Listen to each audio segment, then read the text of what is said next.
En este episodio les llevaré al Valle de los Reyes para mostrarles un descubrimiento hecho 83 años, 3 meses y 6 días después del hallazgo de la tumba de Tutankamón.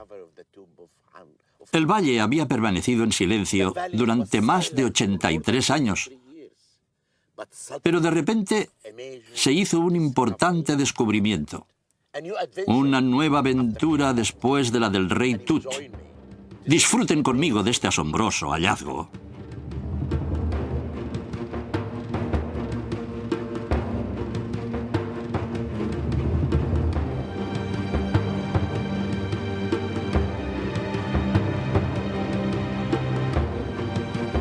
Los hechizos empiezan a sonar ese día, para exaltar y glorificar. Resuenan y bajan al inframundo. Y se recitan poderosos hechizos a la bella Amentet. Los secretos del Valle de los Reyes.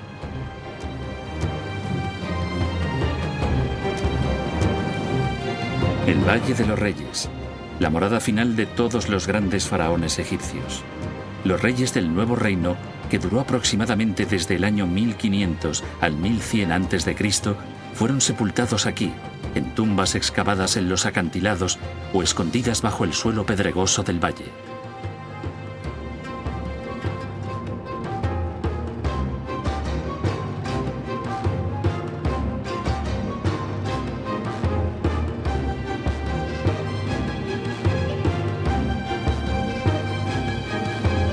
Y aquí es donde sus restos mortales comenzaban su largo viaje hacia la vida eterna. Durante siglos, estas rocas solo han revelado algunos de los secretos que ocultan, pero todavía quedan muchas cosas enterradas bajo la arena de este árido desierto egipcio.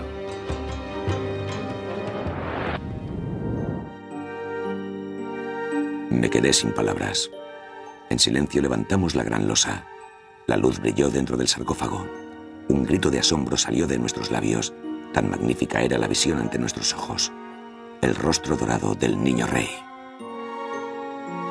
El 4 de noviembre de 1922, el arqueólogo británico Howard Carter destapó la escalera que conducía a la tumba de Tutankamón. Era un descubrimiento sensacional. Por primera vez, los arqueólogos entraban en una tumba que nunca había sido violada. Cuando demolieron la pared de entrada, sus ojos contemplaron una visión tan magnífica que se quedaron sin aliento.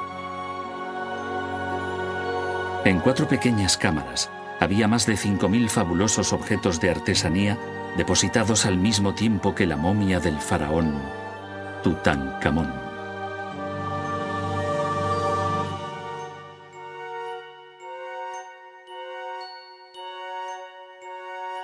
Durante 80 años, los arqueólogos han seguido excavando en el Valle de los Reyes, registrando cualquier descubrimiento que se hace, estudiando las tumbas abiertas con más detalle, pero ninguno de los hallazgos puede compararse a lo que encontró Howard Carter.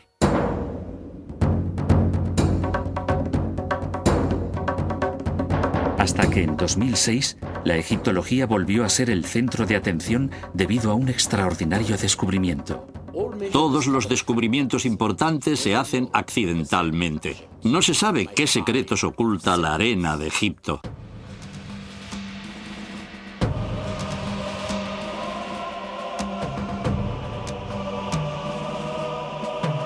En febrero de 2006, a solo 14 metros de la tumba de Tutankamón, un equipo de arqueólogos estadounidenses reveló un nuevo secreto del valle, una tumba que había permanecido intacta durante miles de años. Hasta hoy no se había encontrado este reducto de momias frente a la tumba de Tutankamón.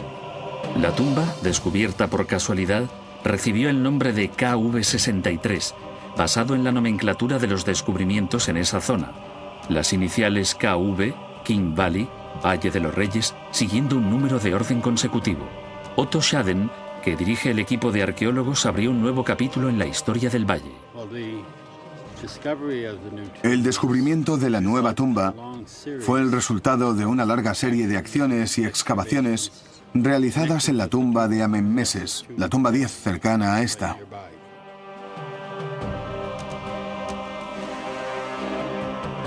La entrada a la tumba se abre en un pozo vertical de 5,5 metros de profundidad. Al final del pozo hay una cámara milagrosamente intacta. Dentro hay 28 vasijas y apilados en una esquina 7 sarcófagos cubiertos de resina negra. Los sarcófagos no tienen sellos, ningún collar o cualquier otra señal de identificación. ¿A qué dinastía pertenecen? ¿Quiénes eran? La KV-63 y la KV-62, la tumba de Tutankamón, ¿están conectadas de alguna forma?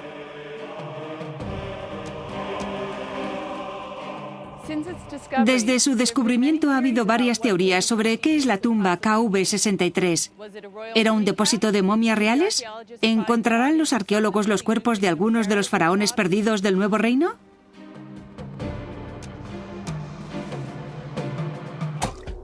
¿Qué faraones fueron enterrados en el Valle de los Reyes? ¿Y por qué fue elegido especialmente este valle como su lugar de sepultura? El Valle de los Reyes es un lugar de misterio y magia. Fueron los faraones de la 18ª dinastía, en el 1500 a.C., quienes eligieron este lejano valle de la orilla oeste del Nilo, a escasos kilómetros de la antigua Tebas, como su lugar de reposo eterno. Una costumbre que se mantuvo durante todo el período del Nuevo Reino hasta el año 1100 a.C. y la 20ª dinastía. Los faraones deseaban que sus tumbas fueran casi más importantes que el palacio real. Una sepultura adecuada en una ubicación apropiada era la única forma en que los reyes se aseguraban un viaje seguro a la otra vida y una existencia feliz después de la muerte. Varios factores específicos les llevaron a elegir este lugar. El valle está dominado por una colina, el Qurn, que tiene forma de pirámide.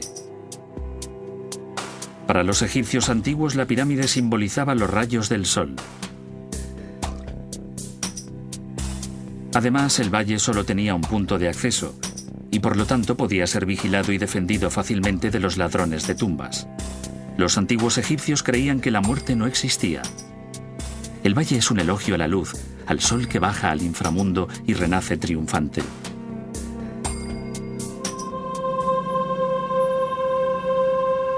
Las paredes de estas tumbas, que separan varias cámaras, están decoradas con inscripciones y pinturas que muestran los lugares y los textos que acompañaban a los reyes muertos en la vida después de la muerte y les garantizaban la vida eterna. Las tumbas estaban llenas de objetos usados cotidianamente, como camas, arcones, sillas y ropa, así como objetos destinados al uso en el más allá, como estatuillas funerarias llamadas ushabtis, estatuas rituales, hechizos y amuletos. Dentro del sarcófago había un rollo de papiro que contenía una serie de oraciones y encantamientos para guiar y proteger el alma durante su viaje por el inframundo, el llamado Libro de los Muertos. Mediante esos textos el alma asustaba a cualquier demonio que pudiera intentar obstaculizar su camino.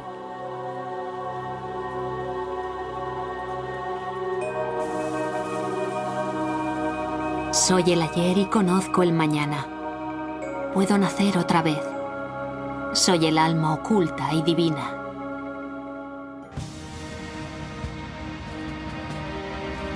La mayoría de eruditos creen que el primer rey que tuvo una tumba en el Valle de los Reyes fue Tutmosis I, el tercer rey de la 18ª dinastía. Ineni, su arquitecto principal, se jactó de que había construido una tumba escondida para su rey sin que nadie lo supiera. Podría ser la KV-20. Con el paso de los años, las tumbas reales se hicieron más grandes y más complejas. La secuencia de tumbas en el Valle de los Reyes quedó interrumpida durante finales de la 18ª dinastía por el faraón hereje Akenatón, cuya tumba se construyó cerca de la ciudad que había fundado, Amarna. Tutankamón regresó a Tebas y tuvo su tumba en el Valle de los Reyes. Cuando murió tenía aproximadamente 19 años y su tumba no había sido completada todavía. Su sucesor, Ay, lo sepultó rápidamente en otra tumba más pequeña.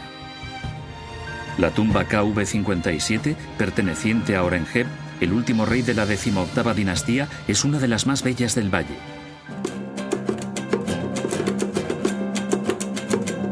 Por primera vez, las escenas y los textos fueron grabados primero y luego pintados. Muchos de esos trabajos no se terminaron y hoy podemos ver los procedimientos utilizados por los artesanos para realizar sus tareas. Los reyes de las dinastías decimonovena y vigésima, desde el 1300 al 1100 a.C., fueron enterrados en magníficas tumbas.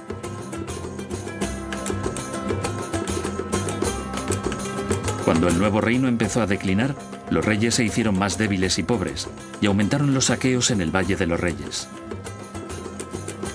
Al final, fue abandonado.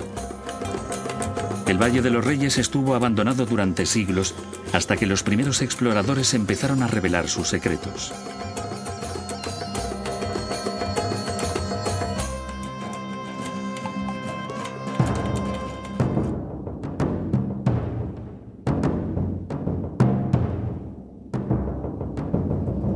La tumba de Tutankamón fue la única que se descubrió en el Valle de los Reyes durante más de 80 años. Desde que se encontró la tumba del rey Tut hasta hoy, todo seguía oculto en el valle. Y es porque nadie había intentado buscar algo. Nadie tenía ninguna teoría. Ningún arqueólogo tenía una teoría que le hiciera pensar que había algo.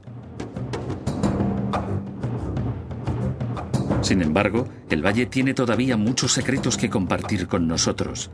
En 2006, un equipo de arqueólogos de la Universidad de Memphis hizo un descubrimiento excepcional. Una tumba intacta a tan solo 14 metros de la de Tutankamón.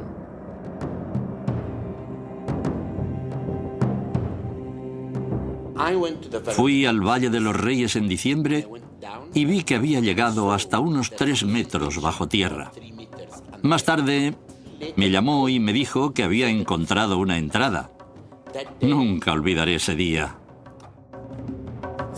La apertura de la entrada es un momento muy emocionante. Cuando miré no se veía nada. Los agujeros eran demasiado pequeños para que la luz de la linterna entrara en la tumba. Una fotógrafa echó un vistazo. Creyó ver la forma del sarcófago y luego un joven de Irlanda del Norte, que estaba con nosotros por primera vez, pudo alumbrarse lo suficiente para ver las vasijas de almacenamiento, blancas y grandes, y empezó a gritar: ¡Hay vasijas! ¡Hay vasijas!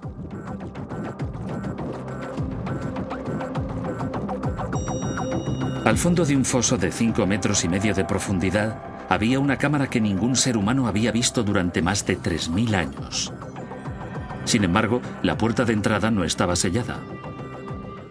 Los sarcófagos están apilados en una esquina, unos sobre otros.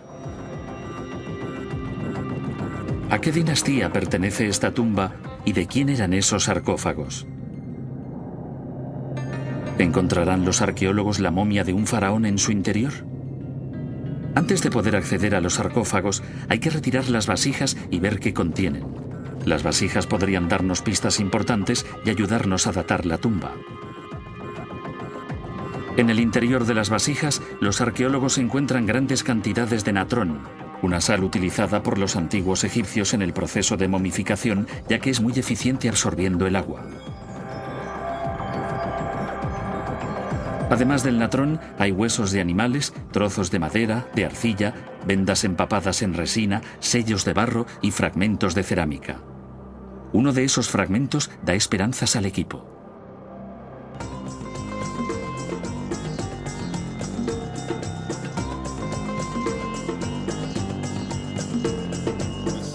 Esto es un fragmento de una jarra de vino hallada en la vasija número 3, una gran vasija de almacenaje, y es del año 5.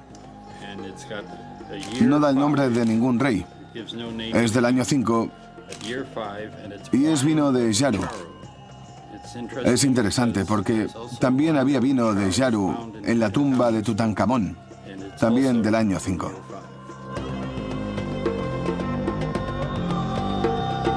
¿Tiene alguna conexión la KV-63 a la KV-62, la tumba de Tutankamón?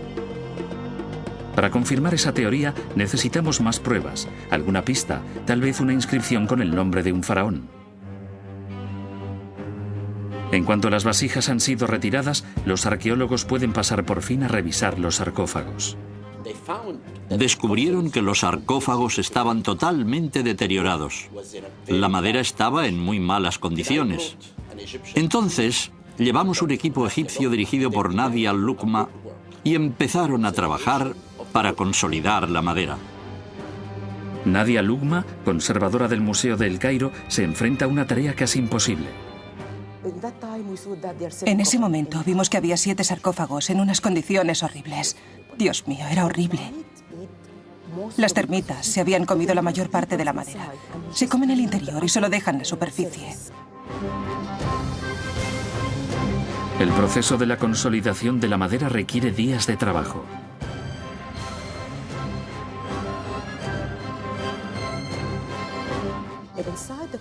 Dentro del sarcófago había trozos de cerámica y piedras, telas y muchas cosas, pero la mayoría de las cosas eran inorgánicas. El ambiente del interior de la tumba era muy seco, una humedad del 17%, muy baja. La madera tiende a encoger porque despide el agua que absorbe, por eso encoge. Pero en este caso no ocurrió por lo que había dentro y el tamaño permaneció estable y por eso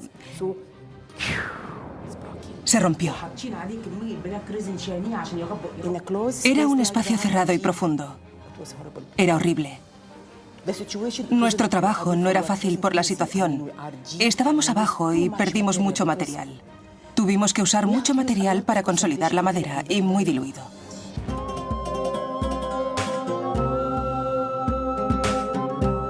Hawass y Shaden intentan datar los sarcófagos. De la 18ª dinastía. Todo eso es típico de la 18ª dinastía. Encima de los otros hay un sarcófago más pequeño entreabierto en buenas condiciones. ¿Qué encontraremos dentro? Para poder abrirlo hay que moverlo. Es una operación muy delicada. El sarcófago está en precario equilibrio encima de los otros y el más leve error podría hacerlo caer.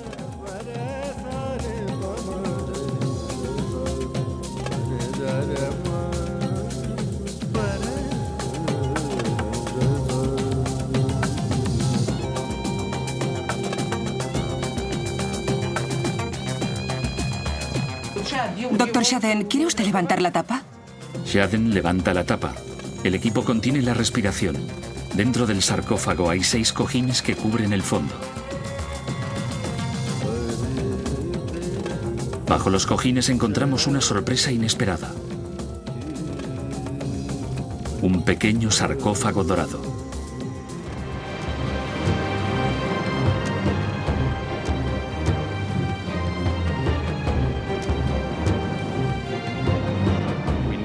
Nunca esperamos hallar un pequeño sarcófago de oro bajo los cojines.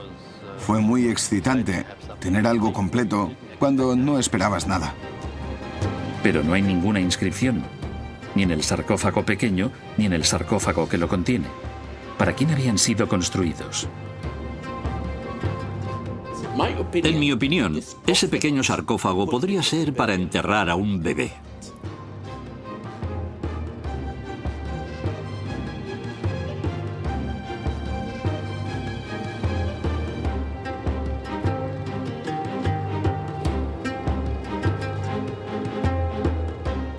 Lo que nos hace pensar que es de la 18ª dinastía es el lugar donde fue encontrado y las cosas encontradas con él. Es el mejor conservado de todos los sarcófagos que tenemos. Ni siquiera suena a madera cuando lo golpeas. No nos atreveríamos a hacer eso con los otros. Se desintegrarían. Parece destinado a una mujer.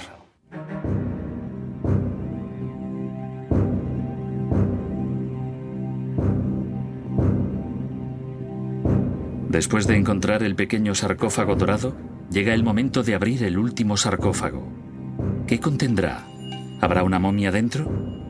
¿Revelará por fin los secretos de la KV-63? Los periodistas están preparados para captar el evento. Pero no hay ninguna momia dentro del sarcófago. El sarcófago está lleno de guirnaldas de flores. Miren, son plantas diferentes. No son el mismo tipo de plantas. Esta es de una clase y esta es de otra. Y esta es de otra. Los antiguos egipcios solían poner guirnaldas de flores alrededor del cuello de los difuntos. La flor de loto era un símbolo de renacimiento. Era la primera vez que como arqueólogo veía almacenados esos collares que ponían sobre el pecho de los difuntos. Hasta se veían perfectamente las flores. Sales de natrón, cojines, vendas de lino, guirnaldas de flores, sarcófagos sin momias. Tal vez la KV-63 no es una tumba real.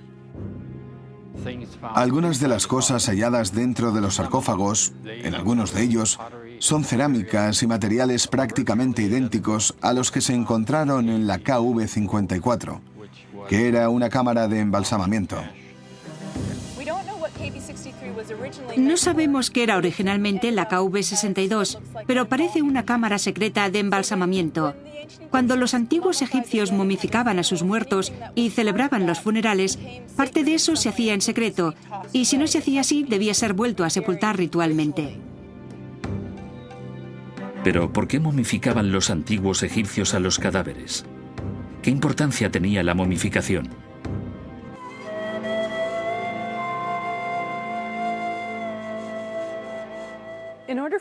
Para hacer con éxito la transición a la otra vida, el cuerpo de los difuntos debía ser momificado apropiadamente. El proceso tardaba unos 70 días. El primer paso consistía en retirar los órganos del cuerpo abriendo el abdomen. Se extraían los pulmones, el estómago, los intestinos y el hígado. Se lavaban, se sumergían en natrón para secarlos y luego se colocaban en unos recipientes especiales llamados vasos canopes, decorados con los 4 hijos de Horus, el dios del sol.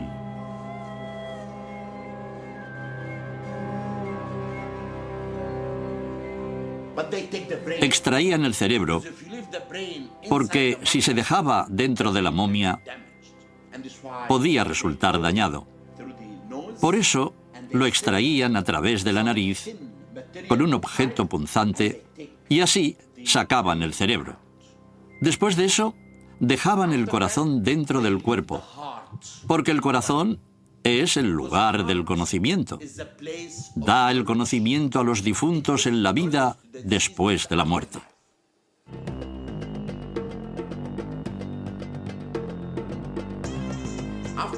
Después, cerraban todas las aberturas del cuerpo de los difuntos,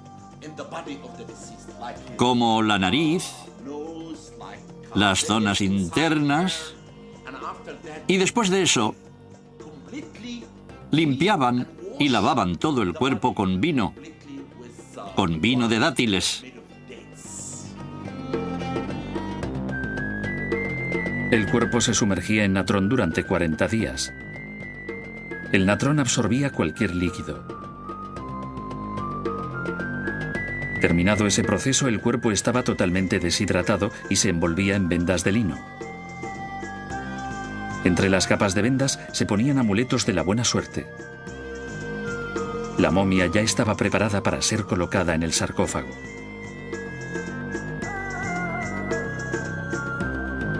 La momificación era un proceso sumamente importante para los antiguos egipcios y debía realizarse con el mayor cuidado.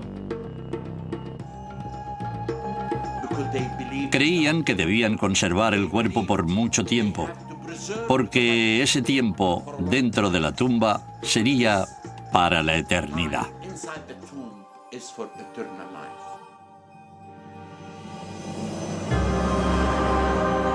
No me descompondré, ni me pudriré, ni me corromperé, ni me devorarán los gusanos. Seguiré siendo yo, viviré, prosperaré, resucitaré en paz.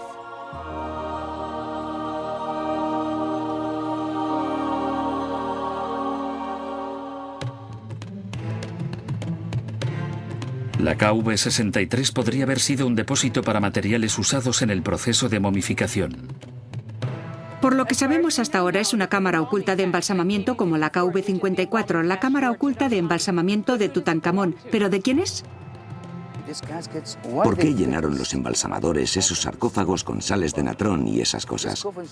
Esos sarcófagos deben de ser de alguien de la época de Tutankamón y Amofis II, pero no sabemos exactamente por qué pusieron esos sarcófagos aquí y por qué usaron este lugar como escondite para embalsamar.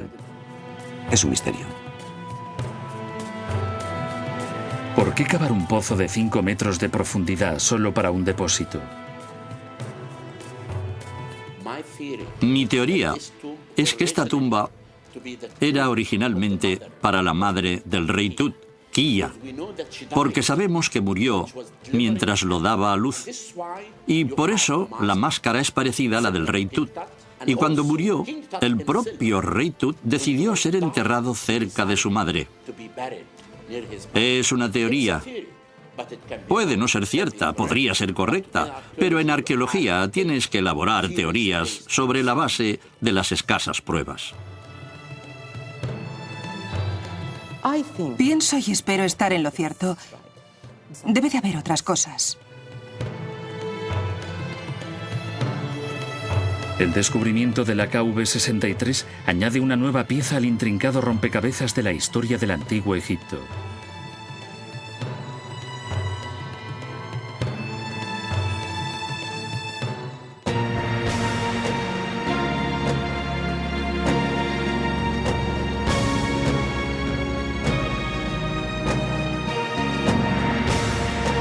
Otro gran misterio se ha resuelto un año después. El 27 de junio de 2007, Zahi Hawass anunció que había identificado la momia de la reina Hatshepsut, la primera mujer faraón, la quinta reina de la 18ª dinastía. Según los expertos, ha sido el descubrimiento arqueológico más importante desde el hallazgo de la tumba de Tutankamón. Un equipo egipcio ha encontrado la momia de la reina Hatshepsut. Hawass y su equipo hicieron este descubrimiento después de revisar 4 momias no identificadas. 3 estaban en la tercera planta del Museo de El Cairo y una estaba dentro de la tumba KV-60 del Valle de los Reyes, que pertenecía a Sitrein, la nodriza de Hatshepsut.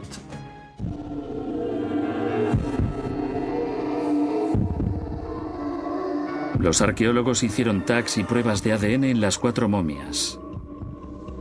La clave para una de las más grandes incógnitas en la historia de los faraones era una muela guardada en una caja de madera en Deir el-Bahari, el complejo funerario de Hatshepsut.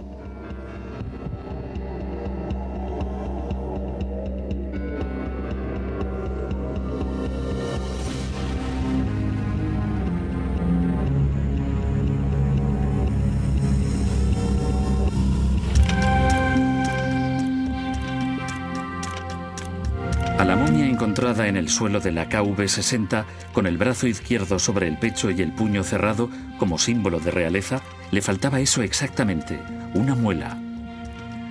Después de realizar cuidadosos análisis, los expertos llegaron a una conclusión muy esperada. La muela hallada en la caja era la que le faltaba a la momia. El equipo descubrió dentro de una caja una muela perdida y un grupo de radiólogos y científicos averiguaron que pertenecía a una de las momias. Esta momia es lo que queda en este mundo de la reina Hatshepsut.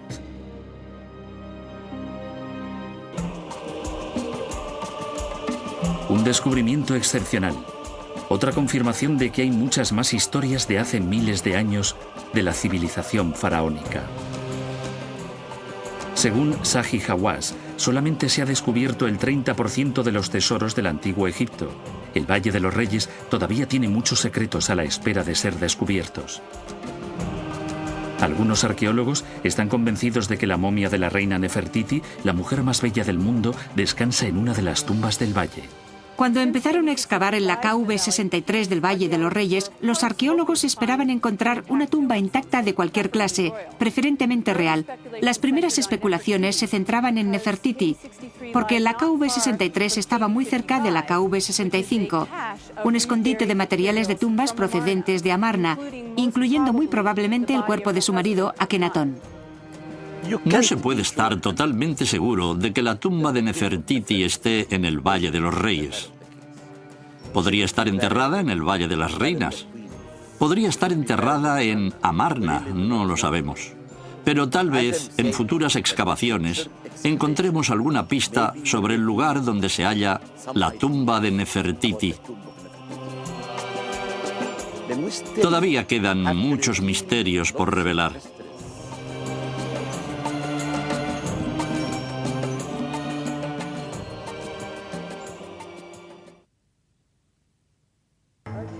En el próximo episodio no voy a llevarles a unos de mis sitios para ver los descubrimientos, sino a un lugar único.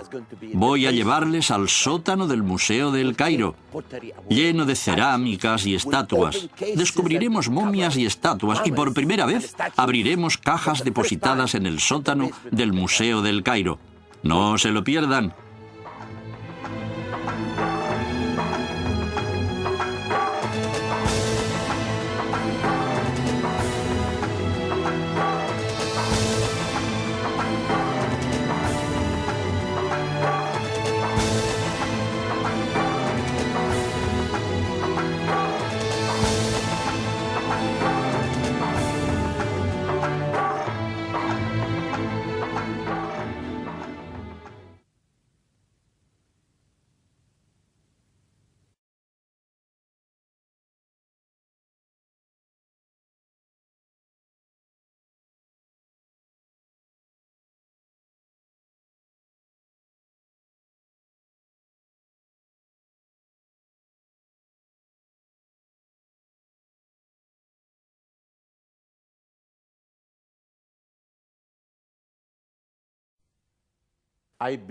Creo que Saqqara es uno de los pocos sitios en Egipto que tiene tantos tipos distintos de tumbas.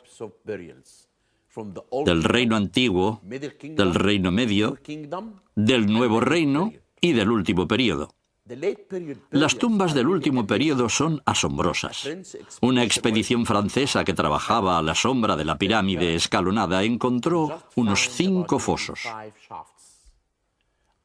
Cuando bajé a los fosos no podía creerlo.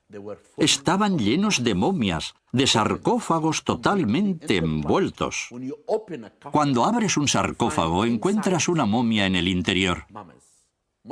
La mayoría de momias se remontan a la época de los griegos, los romanos y los coptos.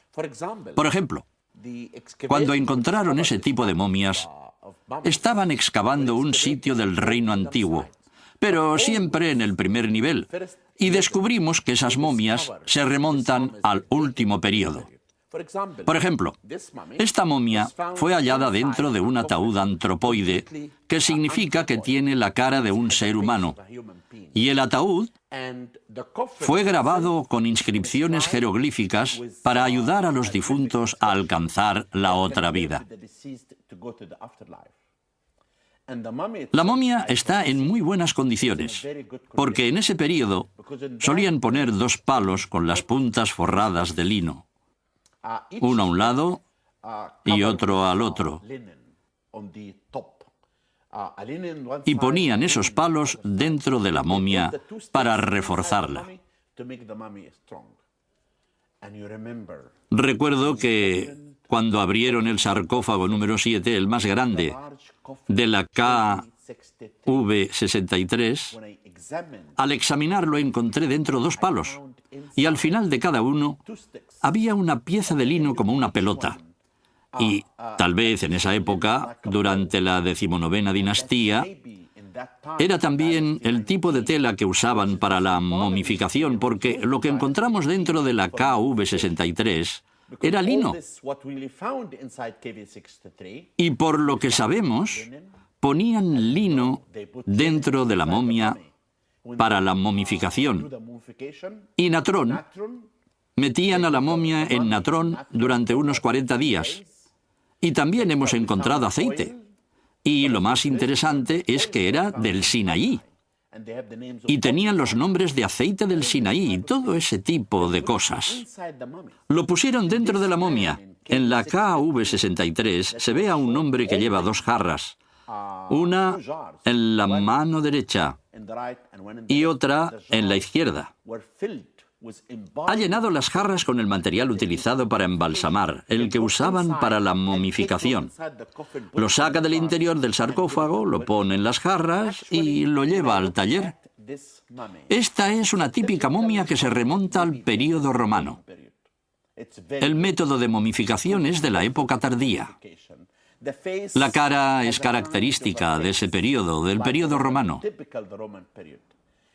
Está envuelta totalmente en lino y tiene una línea de jeroglíficos. Tiene una inscripción jeroglífica que empieza con lo que puede ser parte del texto que ayuda a los difuntos a alcanzar la otra vida después de la muerte. En el Nuevo Reino, los reyes adornaban sus tumbas con bellas inscripciones del libro de los muertos, del libro de las puertas y del libro de Immiduat, para ver qué hay en el infierno.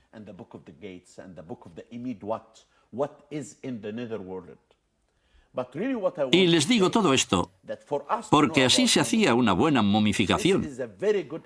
Y este es un buen ejemplo para explicar qué es la momificación, y lo que les he dicho se puede ver en esta momia. Ataban las piernas juntas, cubrían el cuerpo con lino. El corazón está dentro.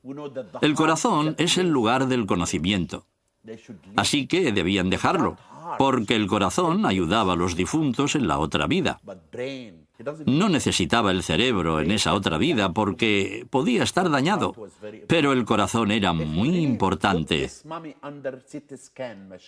Si le hiciésemos una tomografía a la momia, veríamos que dentro tiene bellos amuletos que ayudan a los difuntos a llegar al más allá y los protegen en la otra vida.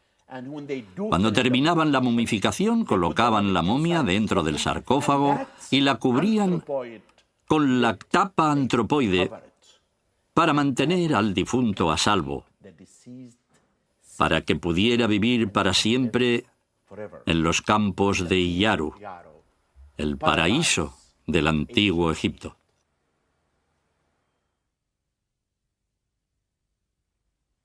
Las momias son mágicas. La gente pregunta por la momificación y qué les ocurría a los difuntos. Después de la momificación iban a la sala del tribunal y allí los pesaban. Ponían la pluma de Maat a un lado y el corazón al otro. Si la balanza no se mantenía en equilibrio, se los comía un animal inmenso. Si mantenía el equilibrio, lo llevaban ante el dios Osiris, ante Horus, con Osiris detrás de él, y ya podía ir al paraíso. Lo más interesante es que cuando colocan las momias dentro de sus tumbas, lo mismo que a esta bella momia, ponían objetos a su lado, como este tipo de vasijas, que podían contener comida y bebidas, como cerveza, vino, pan, verduras y carne, todas las cosas que podían ayudar a los difuntos a alcanzar la otra vida. Este es el lugar perfecto para ver lo que ponían dentro de las tumbas y al lado de la momia, porque todos los objetos que hay en esta sala de almacenaje han sido hallados dentro de las tumbas y las pirámides. Podían ayudar a los difuntos en la vida después de la muerte, porque esa vida sería para siempre. Necesitaban comer, beber, disfrutar de la vida, y por eso se llevaban muchas personas consigo, todos los criados, para que les ayudaran en el más allá. Pero en lugar de tener auténticos criados, al lado de los difuntos, colocaban las shawaptis, unas estatuillas para que le sirvieran después de la muerte. Una estatuilla por cada día, y 35 estatuillas como capataces y 4 estatuillas como directores. Había jerarquías en la otra vida. Por eso, cuando excavamos una tumba y descubrimos una momia como esta, los arqueólogos estamos muy contentos por la magia de la momia y porque cada momia es diferente. A veces decoraban el pecho de la momia, como vemos en esta, en la tumba de Kar. En la otra momia pusieron unas líneas de jeroglíficos y cada palabra ayudaba al difunto a alcanzar la otra vida. Pero miren esta momia. También está en muy buenas condiciones. Y estoy seguro de que encontraremos amuletos dentro. Recuerden que Howard Carter encontró 104 piezas de oro en la momia de Tutankamón. Cada amuleto tenía una función y llevaba grabado el nombre de Tutankamón. Una máscara de oro cubría la cara del rey Tut, y Howard Carter dañó la momia porque intentó retirar la máscara de oro y no pudo. En lugar de la máscara de oro, aquí vemos que los antiguos egipcios del último período dibujaban una cara, porque este hombre no podría permitirse una máscara de oro. No es un rey, pero tampoco es un hombre pobre. Es un hombre rico, porque su momia está cubierta de estas hermosas cuentas que parecen una red, un bello atuendo. Tal vez este es el vestido que esta persona quería llevar en la otra vida, y eso es muy especial. Cada momia tiene un olor. Cada momia tiene su magia. Si comprendes todos los pasos de la momificación, desde el principio hasta el final, sabrás cómo hicieron esa momificación. Construyeron la tumba de piedra y pusieron los objetos al lado de la momia, porque ese es su lugar para la eternidad. Es la búsqueda de la inmortalidad.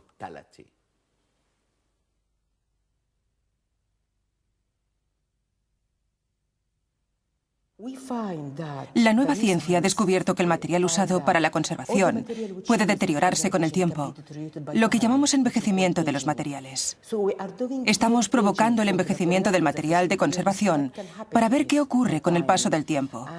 Eso determinará qué material usar, qué objetos, para estar seguros de emplear algo que no dañe el objeto en el futuro. Eso es lo que estamos haciendo aquí. Hacemos pruebas para identificar materiales de conservación y determinar cuál es el más adecuado para cada cosa.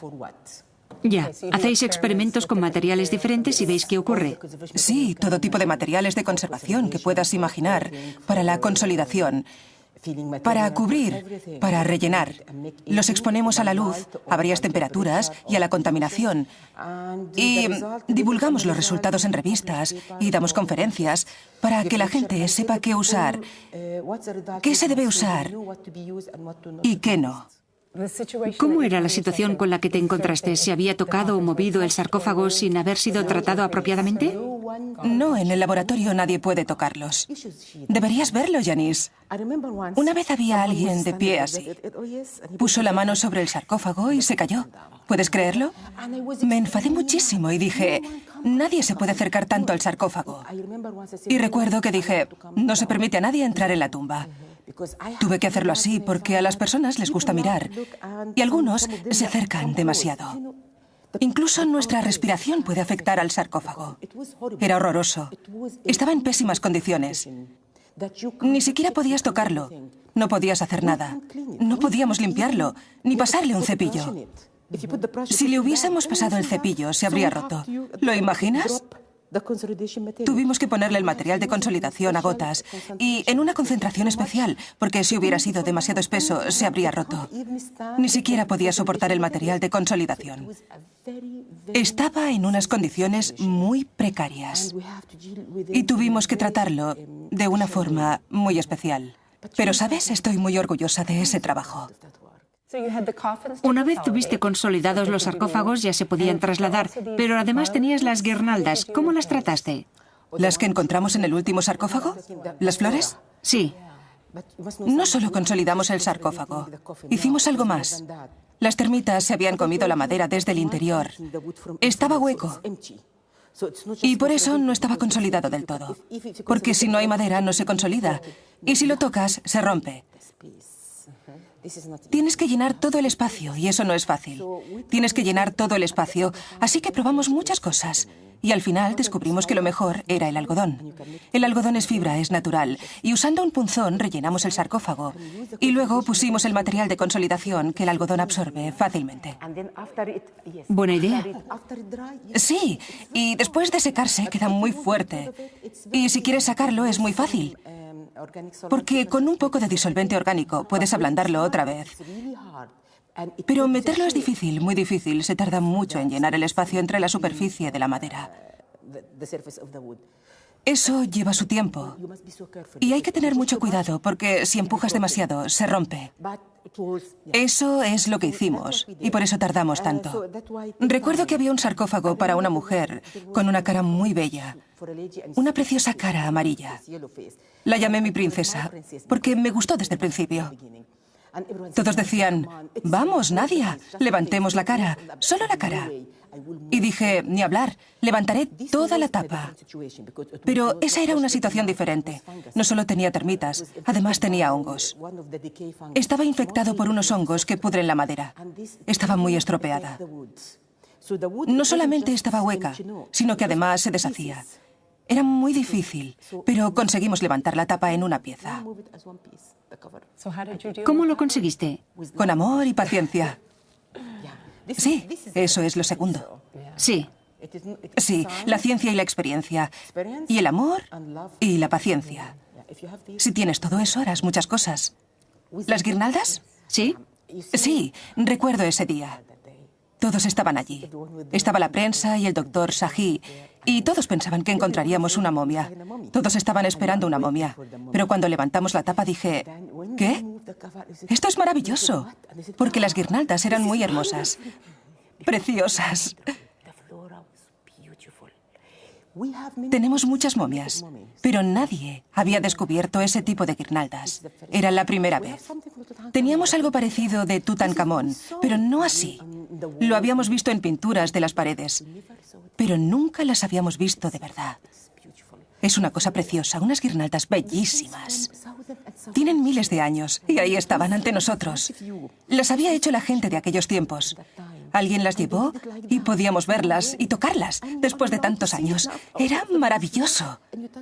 Pero era un reto aún mayor que la madera. Porque las flores son muy frágiles. Así que tuvimos que decir que nadie las toque, antes tenemos que consolidarlas.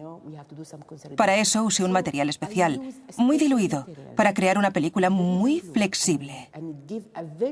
Debe ser muy flexible, muy diluido, para que sea fácil retirarlo si se desea, pero no creo que lo hagamos. También tiene que ser natural. Tiene que ser algo natural. Y eso es lo que hice. No era fácil. Y estábamos así mientras trabajábamos. Pero al final las moví como una sola pieza, sin romper ni una. Y me puse muy contenta. Hice fotos de todas las caras de los sarcófagos. Todas son diferentes. No son del mismo estilo. Son parecidas, pero una de ellas es completamente diferente. Es de un nivel más bajo, y eso me sorprendió. Es más vasta. ¿De alguien no perteneciente a la realeza? No sé, pero en cierto modo es diferente a las otras. ¿Por qué se molestaron en poner el pequeño sarcófago dorado dentro de uno de los sarcófagos y lo cubrieron con los cojines? ¿Por qué? ¿Por qué pusieron el ataúd de un bebé debajo, entre los otros, y debajo para que nadie lo viera? ¿Por qué? ¿Por qué lo pintaron todo con cal? ¿Por qué quisieron protegerlos de ese modo? ¿Por qué? Tal vez porque el último contenía una momia muy importante, pero no estaba. Creo, y espero estar en lo cierto, que encontraremos las momias que estaban en esos sarcófagos. ¿Sí?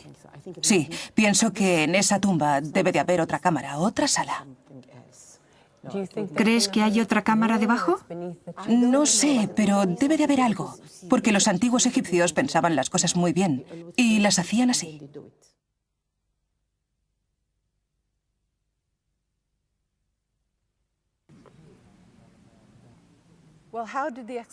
¿Cómo cree que han ido las excavaciones? En mi opinión, las excavaciones, y hablamos de la KV-63, han sido un hallazgo muy excitante para nosotros, aunque nos hemos pasado la mayor parte del tiempo separando a los miembros de las misiones porque empezaron a pelearse. ¿La maldición de Sahí? Sí, el doctor Sahí dice que es la maldición de los faraones. Estaban trabajando bajo tensión, por los medios de comunicación y por su propia tensión, pero han intentado hacer un trabajo científico, un trabajo sistemático. Han tardado 6 meses en excavar ese escondite. 6 meses.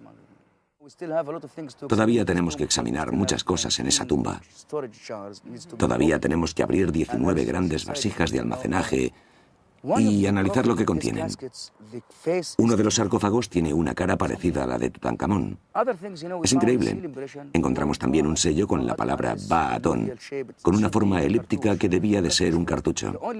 La única que recibía ese nombre era Ankesenamón, la esposa de Tutankamón. Por otro lado, está la madre de Tutankamón, Kiya. Dave encontró unos grandes vasos canopes en la KV-55, pero no encontramos su cuerpo.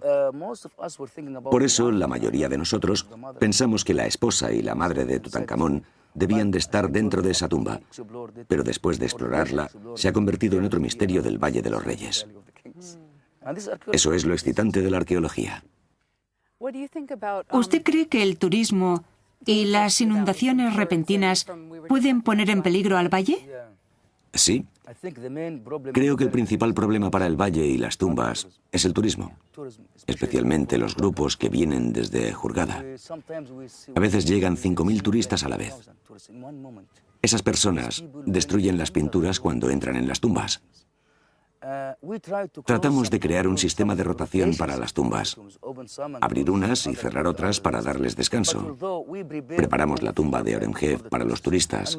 La abrimos solo durante 2 días y vimos que la escalera de madera estaba húmeda por el sudor, así que la cerramos definitivamente. Por eso, el Valle de los Reyes necesita contar con un sistema de ventilación para las tumbas. No vamos a construir réplicas de las tumbas. No sería correcto, porque los turistas se gastan un dinero para visitar el valle. ¿Quieren ver lo auténtico? Sí, quieren cosas auténticas. Aquí no podemos hacer como en Francia o España, donde han hecho réplicas de las cuevas de Lascaux y Altamira, porque allí solo se trata de una cueva. Pero aquí tenemos muchas tumbas. Así que tenemos que encontrar un sistema para que entren los turistas sin dañar ninguna de esas cosas tan valiosas. El otro problema son las inundaciones. Las inundaciones son un gran problema para el valle. El Centro de Investigación estadounidense hizo un proyecto el año pasado para proteger de las crecidas las entradas de las tumbas. Pero, como le he dicho, si queremos resolver ese problema, tenemos que reexcavar el valle hasta el fondo. Y a partir de ese momento, ninguna tumba será dañada por las inundaciones.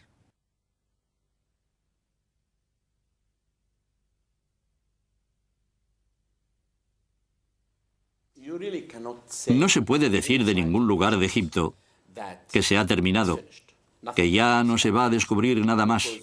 Le daré un ejemplo antes de hablarle del Valle de los Reyes. Cuando vine a Gizeh, en 1987, la mayoría de libros decía que ya no había nada en Gizeh. Y hasta ahora hemos hecho hallazgos muy importantes casi todos los días. El Valle de los Reyes es un lugar de misterio y magia. El descubrimiento de la tumba del rey Tut el 4 de noviembre de 1922 fue un gran hallazgo. Captó la atención de todo el mundo y parecía que la gente no quería nada más. La gente quería concentrarse en el rey Tut, quería concentrarse en la maldición, en cómo fue encontrada esa tumba. Lanzaban rumores sobre ella. Desde que se encontró la tumba hasta hoy, es como si el rey Tut eclipsara todo lo demás que hay en el valle. Y eso es porque nadie intentó buscar nada. Nadie tenía teorías. Ningún arqueólogo tenía teorías para pensar que hubiera algo. Cuando los reyes eran enterrados en el valle durante las dinastías 18, 19 y 20, los ladrones estaban muy interesados en saquear las tumbas. Cambiaban objetos de una tumba a otra. Por ejemplo, la tumba de Ramsés I. Llevaron su momia a la tumba de su hijo Seti I durante un tiempo y luego la trasladaron otra vez, tal vez a un escondite. Incluso durante el Nuevo Reino, en la 18ª dinastía, durante la época dorada, cuando los faraones eran poderosos y la monarquía controlaba todo el país, no conseguían evitar los robos de las tumbas. Iban por la noche al valle y se escondían. Observaban al guardián del cementerio y cuando se dormía, recorrían el valle, abrían las tumbas y se llevaban el oro y los objetos valiosos. Y a veces incluso sacaban las momias de las tumbas.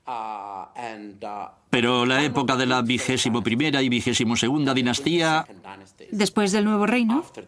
Después del Nuevo Reino, en el tercer período intermedio, cuando la monarquía empezó a decaer y los sumos sacerdotes de Amón adquirieron poder y empezaron a gobernar el país, no había sangre real, nadie que gobernara el país. Pero eran muy listos. Tenemos que estarles agradecidos porque sin ellos nunca habríamos visto la momia de Ramsés II o la momia de Tutmosis III o de Tutmosis II. De todas esas grandes momias que vemos ahora, nunca las habríamos visto. Y se lo debemos a ellos.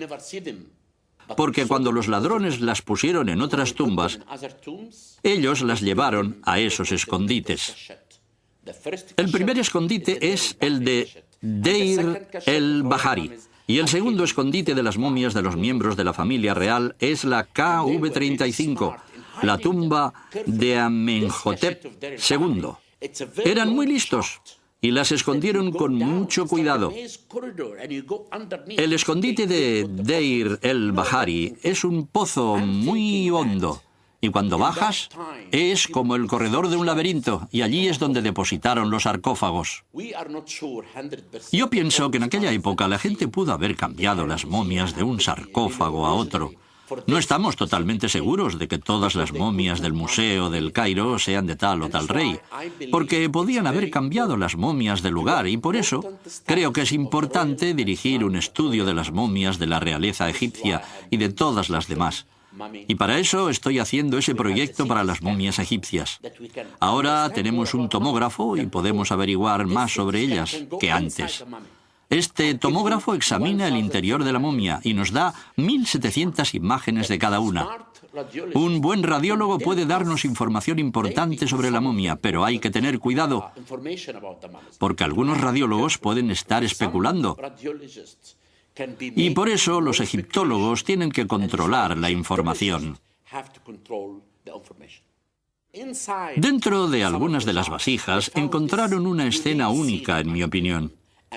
Un hombre que está de pie llevando dos jarras, una a la derecha y otra a la izquierda. Eso significa que llevaba material de embalsamar. Lo metía en las jarras y lo llevaba al taller donde lo usaban para la momificación. Hasta ahora se han abierto todas las vasijas excepto 16, y lo que han encontrado dentro podría ser algo único. Pero antes déjeme que le hable de las máscaras. Cuando vi la máscara de la tumba, fui a la tumba del rey Tut y miré el sarcófago que está dentro de la tumba. Me fijé en la nariz, los ojos y la cara. Y se parecen mucho a las de la nueva tumba. Y desde ese momento supe que hay una relación entre la KV-63 y la tumba de Tutankamón. La otra máscara, muy clara y hermosa, es también típica de la dinastía XVIII. Y volvemos a las vasijas, donde encontraron un sello único, con un león y un cocodrilo. Y entre ellos hay un prisionero. Eso es algo que también se encontró en la KV-54 y en la tumba del rey Tut. Y otro sello que tiene restos de jeroglíficos. Pero no está claro, no se puede leer nada. Pero lo más interesante es que todas las vasijas estaban llenas de natrón, que era muy importante. Recuerde que en la época, para la momificación metían a la momia en natrón durante 40 días. Y era muy importante tener Natrón. Solo han averiguado que es del año 9, pero no figura el nombre de ningún rey. ¿De ningún rey? También encontraron aceite en jarras de alabastro con el nombre de aceite del Sinaí. Y ahora estamos deseando abrir las otras vasijas, porque esperamos que en una de ellas quizá aparezca el nombre de un rey. Eso sería muy importante, y estoy seguro de que si aparece algún nombre real será el del rey Tut.